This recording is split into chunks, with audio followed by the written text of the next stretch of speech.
Terpantas, terkini dan sahih. Bila-bila masa, di mana jua. Berita di jari. Subscribe YouTube Bulletin TV3. Buletin pagi 7 Januari bersama saya Izrina Amir Hamzah. Tajuk utama pagi ini, Tehran umum tuntut bela kematian Komander Tertinggi Pasukan Tentera Elit IRGC.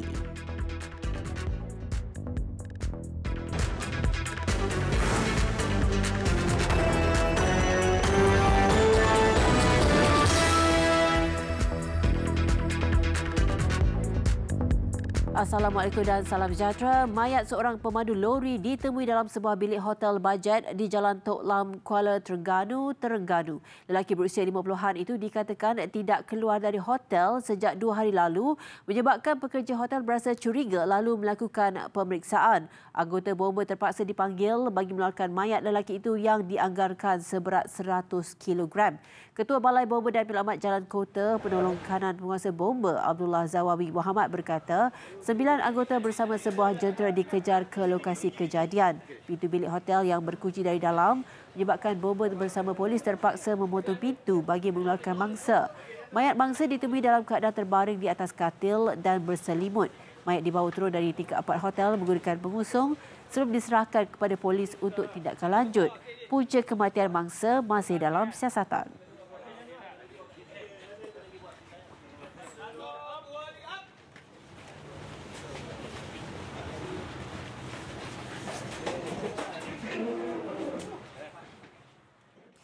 Tiga lagi pelancong warga China ditahan di lapangan terbang Tawau di Sabah selepas pasport mereka didapati tidak dicop ketika tiba di lapangan terbang antarabangsa Kota Kinabalu baru-baru ini.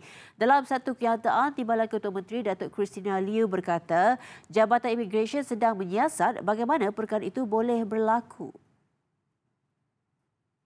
Katanya beliau dimaklumkan mengenai perkara itu oleh Pengarah Jabatan Imigresen Sabah, Datuk Dr. Muhammad Saidi Muhammad Amin. Menurutnya, ketiga-tiga pelancong Cina terbabit masih belum selesai disiasat oleh Jabatan Imigresen di Tawau. Kesemua mereka akan dibebaskan jika didapati tidak melakukan sebarang kesalahan jenayah. Datuk Christina yang juga Menteri Pelancongan, Kebudayaan dan Alam Sekitar Negeri berkata pihaknya juga sudah berhubung dengan Konsul Jeneral Republik Rakyat China di Kota Kinabalu, Liang Kaide. Pelancong itu tiba di Kota Kinabalu 1 Januari lalu dan melepas ke Tawau hari yang sama. Di Iskandar Puteri, Johor Bahru, polis menahan 7 warga Cina yang memasuki negara ini secara haram dan terbabit dalam sindiket penipuan Macau Scam. Kesemua suspek berusia antara 20-an dan 30 tahun itu dicekup dalam satu serbuan di kawasan perumahan mewah selepas risikan selama 2 minggu. Operasi melibatkan IPD Iskandar Puteri dan IPK Johor. Ketua Polis Daerah ACP Zulkhairi Mukhtar berkata kesemua suspek turut tidak mempunyai dokumen perjalanan yang sah. Difahamkan kumpulan itu direman sejak Sabtu lalu hingga 17 Januari ini. Turut dirampas 8 komputer riba, 8 unit telefon bimbit selain 4 unit router yang digunakan dalam aktiviti penipuan Macau Scam. MO dia akan membuat panggilan mengatakan daripada agensi kerajaan, contohnya polis lah, SPRM dan sebagainya, dan mengatakan kita ada akaun kita akan di blacklist dan sebagainya lah, dan dia akan mendorong kita untuk memindahkan akaun-akaun kita ke akaun lain. Katanya polis juga menyiasat sama ada sindiket ini mempunyai kaitan dengan kes tangkapan besar-besaran warga Cina di Cyberjaya baru-baru ini. Kes disiasat mengikut Seksyen 420 Kanun Kesiksaan dan Seksyen 6-1-C Akta Immigration 1959 Palang 63. Jabatan Siasatan Jenayah Narkotik Bukit Aman akan mengadakan perjumpaan khas dengan 116 wakil syarikat penyedia perkhidmatan penghantaran kurier pada 16 Januari ini. Pengarahnya Datuk Muhammad Khalil Muhammad berkata ia membincangkan mengenai sindiket pengedar dadah yang kini menjadikan khidmat kurier sebagai rangkaian utama pengedaran dan penjualan dadah. With this new turnover, so we don't know what is the rhythm like. Okay. Whether diorang akan keluar ke, so it will give us a problem if our government were to decide that Ketum pun is under PDB dan ada salah dan sebagainya. Berhubung rampasan ketum, polis kini menggerakkan penguatkuasaan untuk mematahkan sebarang aktiviti dan percubaan penanaman dan penjualannya ke negara jiran. Beliau sedar wujudnya rakyat di negara ini yang menanam dan mengeksport ketum ke Thailand. Justru itu, pihak polis akan bertindak segera menangani masalah berkenaan.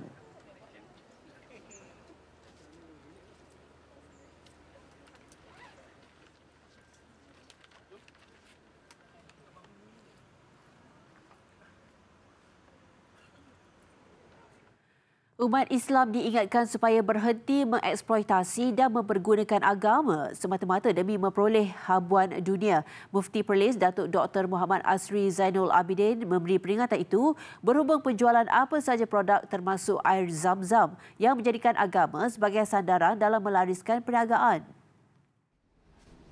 Perlis ujarnya telah mengetatkan syarat penjualan dan tidak membenarkan mana-mana individu yang mempergunakan nama Islam bagi jualan air zam-zam serta sebarang air yang kononnya dibaca dengan ayat suci Al-Quran atau mempunyai nilai pH sama dengan air zam-zam. Air zam-zam tak ada jual lah pasal airnya free, tapi mungkin kos kepada orang yang tolong pergi angkut tu lah. Dibayar kos kepada orang yang tolong pergi angkut. Sekarang bila eksploitasi, dia bukan kos angkut je, kos keuntungan dia macam-macam luar dia. Kadang-kadang tu campur dengan jampi lah apa lagi dan ini semua merepet lah. Kata Muhammad Asri lagi, ada baiknya kerajaan mengawal perkara sebegini bagi mengelakkan ada pihak hanya mahu mengaut keuntungan. Sebelum ini, Kementerian Kesihatan melarang jualan air zam-zam di negara ini. Ini kerana kerajaan Arab Saudi yang tidak pernah mengeluarkan kebenaran atau permit ekspor air zam-zam. Kerajaan negara itu hanya membenarkan peredaran air zam-zam secara percuma kepada jemaah haji dan umrah serta pelawat untuk kegunaan persendirian dalam kuantiti yang terhad. Menteri Pengangkutan Anthony Loke mengesahkan syarikat Ryanair Air Sedia Berhad belum mengemukakan sebarang permohonan untuk meneruskan semula operasinya. Syarikat penerbangan itu jelasnya perlu memperoleh kebenaran serta lesen sebelum memulakan operasi komersial. Mereka perlu mendapat kelulusan daripada regulator lah. Pada ketika ini regulator ialah CAM dengan MEFCOM. Selagi mereka tak dapat kelulusan daripada kedua-dua regulator ini, tidak ada syarikat penerbangan yang boleh beroperasi. Sama ada status mereka saya tak tahu. Beliau mengulas kenyataan bekas Ketua Pegawai Eksekutif Ryanair Air Ravi Alagandran bahawa syarikat itu akan beroperasi semula tahun ini. Melalui satu catatan di media sosial, Alagandran berkata syarikat penerbangan itu akan menampilkan imej baru namun masih mengekalkan konsep patuh syariah.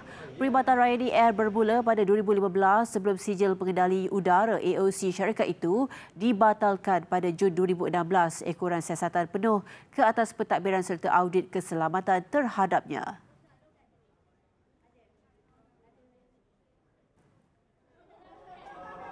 Lembaga Pengarah Malaysia Airports Holdings Berhad MAHB mengumumkan Ketua Pegawai Eksekutif Kumpulan Raja Azmi Raja Nazuddin meninggalkan syarikat itu berkuat kuasa semalam.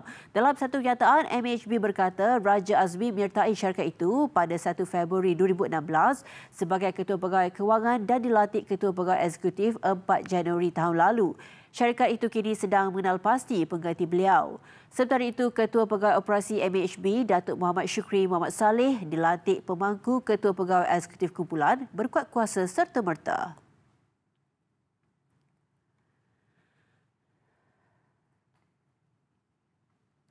Ketua Menteri Sarawak Datuk Abang Johari Tun Openg memberi bayangan bahawa pilihan raya negeri tidak akan diadakan dalam masa terdekat. Beliau yang juga pengerusi Gabungan Parti Sarawak GPS berkata tempoh akhir untuk PRN ke-12 adalah pada tahun depan. Beliau menegaskan bahawa jentera GPS berada dalam keadaan siap siaga dan bersedia pada bila-bila masa. PRN Sarawak ke-11 diadakan pada 7 Mei 2016 dan tempoh akhir untuk mengadakan PRN berikutnya ialah pada Julai 2021. Sebelum ini, PRN Sarawak diadakan setahun lebih awal daripada tarikh penggal Dewan Undangan Negeri berakhir.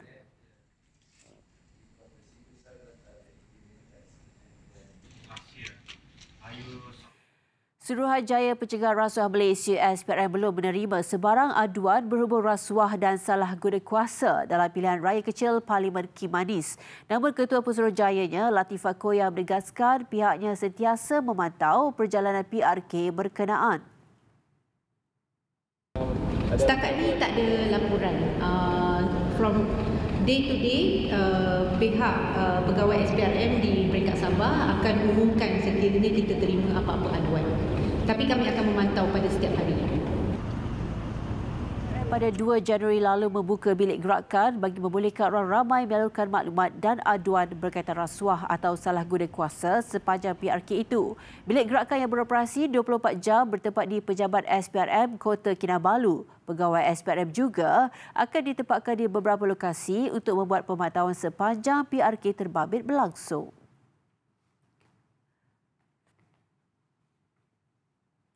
Dua rakan didakwa di Mahkamah Magistrate Seremban atas tuduhan menyembunyikan wang bukan milik mereka tahun lalu. Tertuduh Chong Wai Kuen, 33 tahun dan Wong Jin Hung, 23 tahun, bagaimanapun mengaku tidak bersalah atas pertuduhan itu.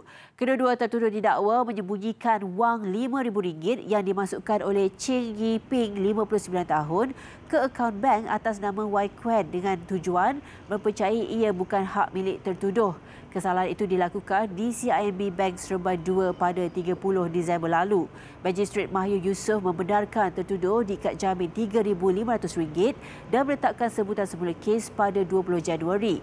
Sementara itu, dalam mahkamah berasingan, Wai Kuen mengaku tidak bersalah atas tuduhan gagal memberi keterangan berkenaan wang itu dalam akaun bank miliknya pada 30 Disember lalu. Dia dibenarkan diikat jamin RM2,000 dan sebutan semula kes pada 20 Januari.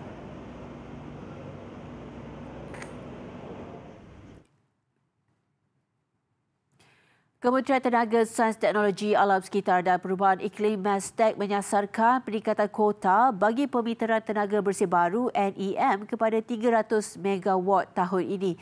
Menterinya Yeo Beiyin berkata sasaran itu dilihat agak kecil berbanding permintaan 18 gigawatt tenaga elektrik harian pengguna di negara ini.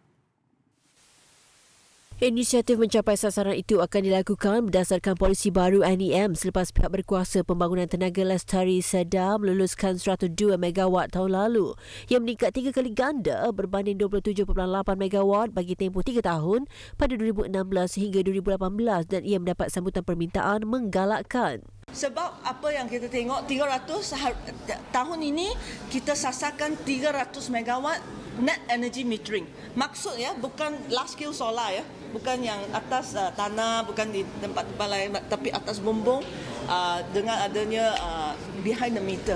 So previously we can do 3 times of 3 years. So sasaran adalah sangat agresif.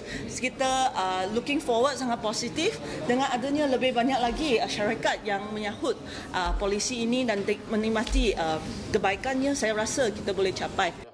Beliau terdahulu melancarkan projek sistem panel solar fotovoltaik PV bumbung 31 megawatt dengan nilai pelaburan RM60 juta di Kilang Zinyi Group di Taman Industri LK Lipat Kajang Jasin, Melaka.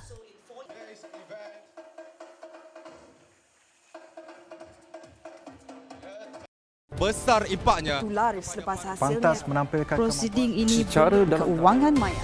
Berita di jari. Subscribe YouTube Bulletin TV3. Laporan antarabangsa, Tehran akan menuntut bela atas kematian Komander Pasukan Elit Pengawal Revolusi Iran IRGC Lieutenant General Qasem Soleimani dengan mengusir Amerika Syarikat dari rantau Asia Barat. Kenyataan tegas itu dikeluarkan pengganti Soleimani selepas seorang lagi Komander Pasukan Elit itu memberi amaran puluhan sasaran Amerika kini berada dalam jangkauan Tehran. Yang menyaksikan Ismail Qani dilantik sebagai pemimpin baru pasukan Quds. Sebelum ini, Washington menerusi kenyataan Setiausaha Negara Mike Pompeo menggugut untuk bertindak balas jika mana-mana aset Amerika diancam.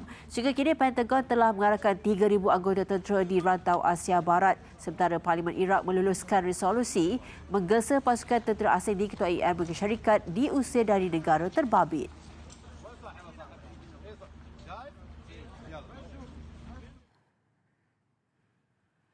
Dan dalam reaksi sama, Presiden Amerika Syarikat Donald Trump mengulangi pendirian akan menyerang lebih hebat jika Iran cuba untuk membalas dendam atas pembunuhan Komander Tentera Qasem Soleimani. Tidak cukup dengan itu, White House turut mengancam menggandakan pengeboman di tapak kebudayaan Iran. Katanya White House turut akan mengenakan sekatan lebih besar ke atas Iraq selepas undian di Parlimen memihak tentera Amerika berundur dari berpusat di negara itu. Menerusi Twitter rasminya, Trump turut memaklumkan semua kenyataan media adalah pemberitahuan kepada Kongres negara itu akan bertindak dengan lebih keras jika Iran menyerang sebarang individu atau menjadikan rakyat negara itu sebagai sasaran. Beliau bersuara selepas beberapa ahli politik serta pengamal undang-undang mengecam dan mengkritiknya kerana tidak memaklumkan kepada Kongres sebelum mengarahkan serangan dibuat ke atas Iran. Sementara itu, Dewan Perwakilan Amerika Syarikat bakal memperkenalkan satu resolusi serta undian yang bertujuan untuk mengawal tindakan ketenteraan presidennya Donald Trump terhadap Iran.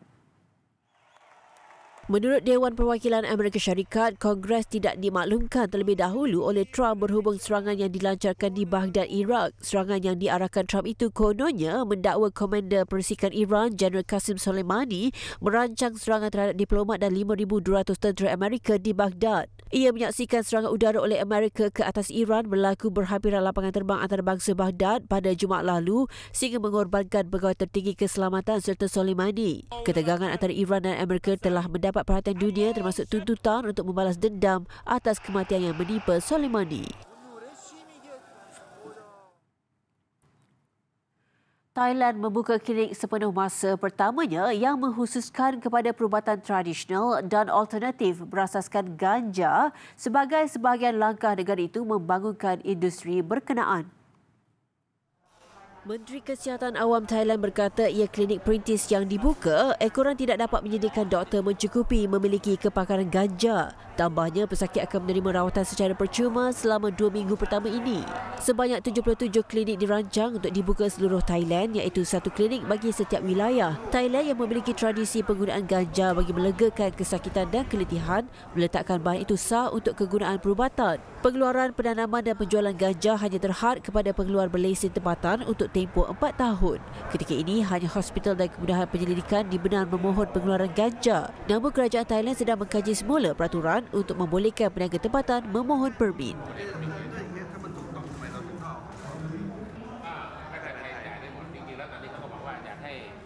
Besar impaknya. Tular selepas hasilnya. Pantas menampilkan prosiding ini secara dalam keuangan maya. Berita di jari. Subscribe YouTube Bulletin TV3.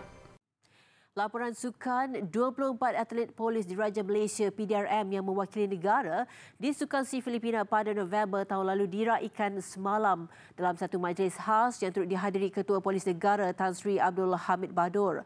Lebih istimewa, imbuhan serta insentif khas turut diberikan kepada semua pemenang pingat selain pertimbangan untuk kenaikan pangkat. 24 atlet PDRM yang beraksi bersama 773 atlet negara di Filipina terdiri daripada 4 pegawai dan 20 anggota lain-lain pangkat. Mereka menyertai 10 acara seperti bowling padang, silat, sepak takraw, hoki indoor, bola sepak, rugby, sukan air dan berbasikal dengan 7 acara berjaya mendapat pingat. Selain sebagai atlet, anggota PDRM turut terbabit sebagai pegawai pasukan terutama dalam acara bola sepak wanita dan tinju. 12 pingat berjaya diraih atlet PDRM pada Tamasya edisi ke-30 itu dengan pecahan 5 emas, 3 perak dan 4 gangsa. Bagi pemenang emas, mereka menerima insentif khas RM2,000, RM1,500 bagi pemenang perak, manakala RM1,000 buat pemenang gangsa.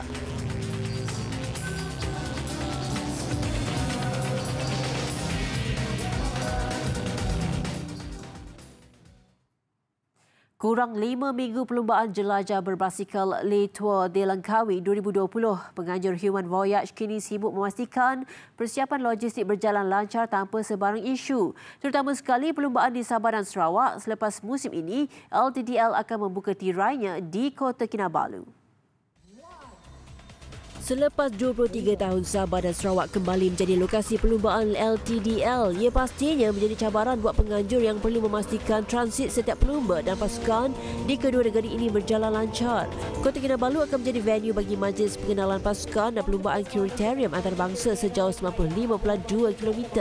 Dari Kota Kinabalu, pelumba akan menuju ke Kuching bagi mengharungi peringkat pertama perlumbaan di Padang Merdeka dan kemudian kesemua pihak yang terlibat akan diterbangkan ke Kuala Terengganu untuk mengharungi peringkat kedua perlumbaan pada hari berikutnya. Penganjur optimis sebarang cabaran boleh ditangani dengan kerjasama semua pihak. Musim ini, 132 pelumba daripada 22 pasukan dijangka mengambil bahagian termasuk pasukan berstatus World Tour, Pro Benua dan benua dari Eropah, Asia, Oceania, Afrika dan Amerika. LTDL 2020 akan berlangsung pada 7 hingga 14 Februari.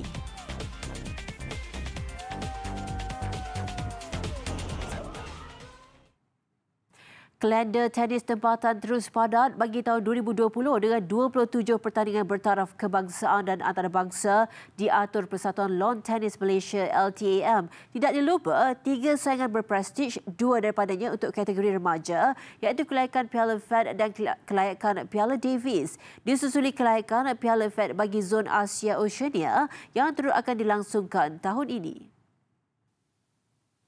Persatuan Lawn Tennis Malaysia hari ini melancarkan kalender kejohanan 2020 terdiri daripada aksi sirkit kebangsaan dan jelajah remaja. Sebanyak 4 saingan dijadual bagi kategori senior manakala kategori remaja pula membabitkan sebanyak 6 jelajah. Kedua-dua saingan akan diakhiri dengan aksi penutup grand finale iaitu Masters Disember depan yang menampilkan 8 pemain terbaik di setiap kejohanan. Selain daripada 27 aksi kompetitif tinggi yang bergrade Persekutuan Tenis Antarabangsa ITF dan Persekutuan Tenis Asia ATF, Malaysia juga menjadi tuan rumah kepada 3 aksi ternama membabitkan kelayakan Piala Fed dan kelayakan Piala Davis Senior dan Remaja. Tenis Malaysia diketuai Presiden Mirzan Mahathir juga sudah mencapai kata sepakat dengan Indonesia untuk menjalinkan kerjasama pembangunan dan pertandingan. We are going to be working together with Persatuan Lawn Tennis Indonesia, PLT, PLTI, in coming up with a joint effort kinetic tournament.